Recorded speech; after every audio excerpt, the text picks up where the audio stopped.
সমস্ত লোটে মাছ প্রেমীদের জন্য আজকে নিয়ে হাজির হয়েছি লোটে মাছের একটা রেসিপি।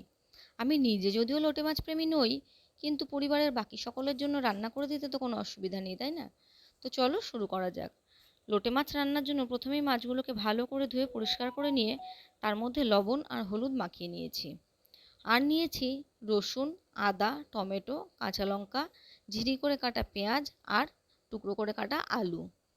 তো প্রথমেই আমি আদা, রসুন, কাঁচা লঙ্কা, একটু গোটা জিরে আর সামান্য একটু জল দিয়ে একটা স্মুথ পেস্ট তৈরি করে নেব।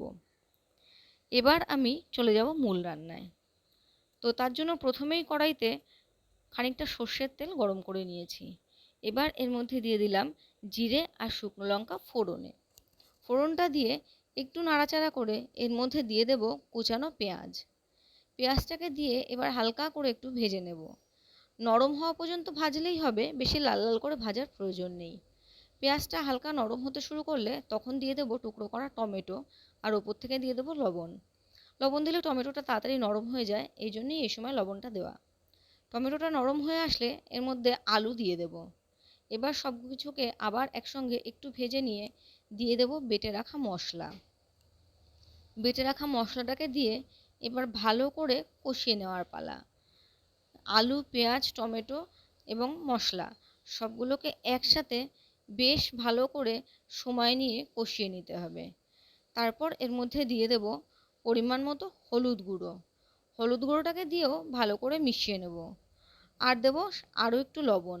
যেহেতু টমেটোটা দেওয়ার সময় খানিকটা লবণ দিয়েছিলাম, লবণের পরিমাণটা কিন্তু সেটা মাথায় রেখেই দিতে হবে। সেই বুঝে লবণ দিলে তবেই লবণের স্বাদটা কিন্তু ঠিকঠাক থাকবে।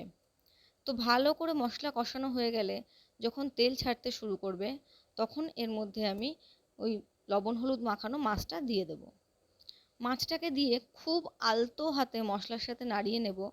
লোটে মাছ যেহেতু ভীষণ নরম হয়, যার জন্য এই কাজটা ভীষণ সন্তর্পণে করতে হবে, নইলে কিন্তু মাছ ঘেটে একেবারে হয়ে যাবে।